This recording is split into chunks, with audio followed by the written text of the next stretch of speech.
নমস্কার আমার অনলাইন পরিবারের সবাই কেমন আছেন? আশা করছি সবাই ভালো আছেন, আমিও ভালো আছি। আমি পূজা আবার একটা নতুন ব্লগ নিয়ে আপনাদের মাঝে হাজির হলাম। তো এই ব্লগটা আসলে একদিনের না 3 দিন মিলিয়ে আপনাদের সাথে ব্লগ শেয়ার করছি।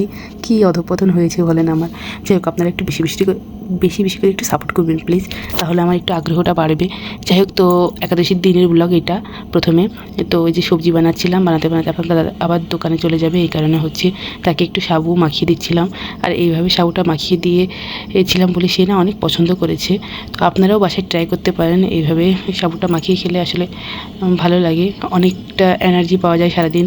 যেহেতু একাদশীর দিন বারবার হচ্ছে সেবা করতে নেই, এই কারণে হচ্ছে আপনারা এইভাবে খেলে না অনেকক্ষণ পেটটা ভরা থাকবে আর এনার্জিও থাকবে।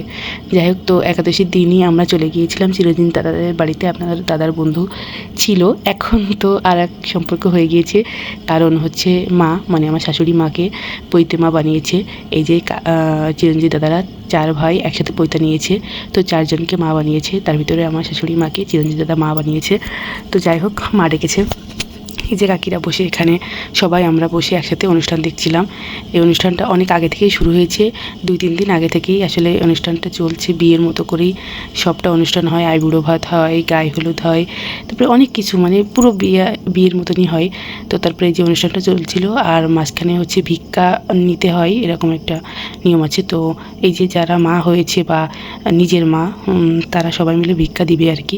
আর যাদের মন চাইবে তারাও দিতে পারে এক্সট্রা। তো এই যে সবাই এক সারি করে এসে হচ্ছে সবাইকে ভিক্ষা দিচ্ছিলো। আগে মা বাবার কাছ থেকে ভিক্ষা নিতে হয়, তারপরে হচ্ছে যারা নতুন মা হয়েছে ওনাদের কাছ থেকে ভিক্ষা নিতে হয়। তো শাড়ি দিয়ে সবাই যে ভিক্ষা দিচ্ছিলো, আর দাদারা 4 ভাই দাঁড়িয়েছিল।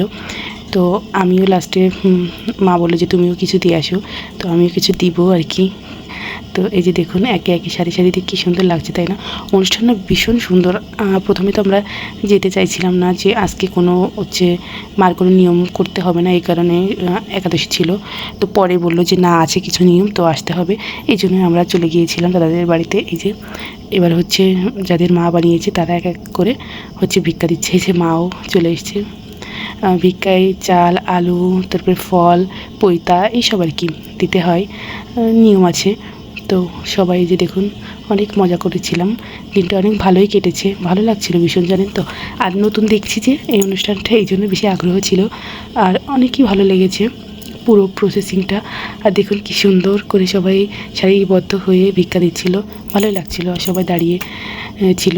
তো এই যে আমি তারপরে হচ্ছে এই যে একটু কিছু দিয়ে আসলাম ভিক্ষা। তো এই যে আবার অনুষ্ঠান শুরু হয়ে গেল, কিছু অনুষ্ঠান বাকি ছিল। তো আমরা ঘরের ভিতরে গেলাম, কাকিমা ডেকেছিল যে হচ্ছে একটু শরবত আর একটু ফল পেয়ে আসলাম। তারপর পরের দিন দাদাদের বাড়িতে আমাদের নেমন্তন্ন ছিল। এই যে আমরা এই কয়েকজন চলে যাচ্ছিলাম নেমন্তন্ন রক্ষা করতে আর কি। আরও 2 জন তো বাইকে গিয়েছে। তো আমি না ভিডিও করতে করতে আমার ফোনই পড়ে গিয়েছিল।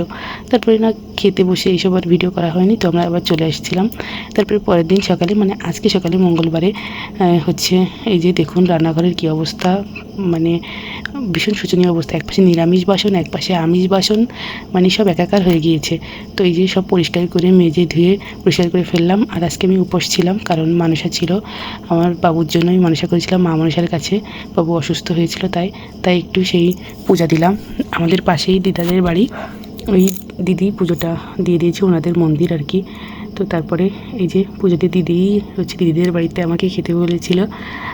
তারপরে ওনাদের বাড়ি অনেক রকমের আইটেম যে বানিয়ে রেখেছিল দিদি, নিরামিষ। তো আমি খেয়ে এসেছিলাম। তারপরে যে রাতে যে মা রান্না করেছিল সজনে খাড়া, কুমড়ো সেকসি, আর হচ্ছে মটরের ডাল কি উস্তে দিয়ে, সেটা খেলাম। তো যাই হোক, ব্লগটা ভালো লাগলে অবশ্যই সাপোর্ট করবেন। আর 3 দিনের ব্লগ একসাথে দেওয়ার জন্য সরি, এরপরে দিনেরটা দিনেই পাবেন। তো যাই হোক, সবাই ভালো থাকবেন, সুস্থ থাকবেন। পরবর্তী ব্লগ ভিডিও নিয়ে আবার আসবো। নমস্কার।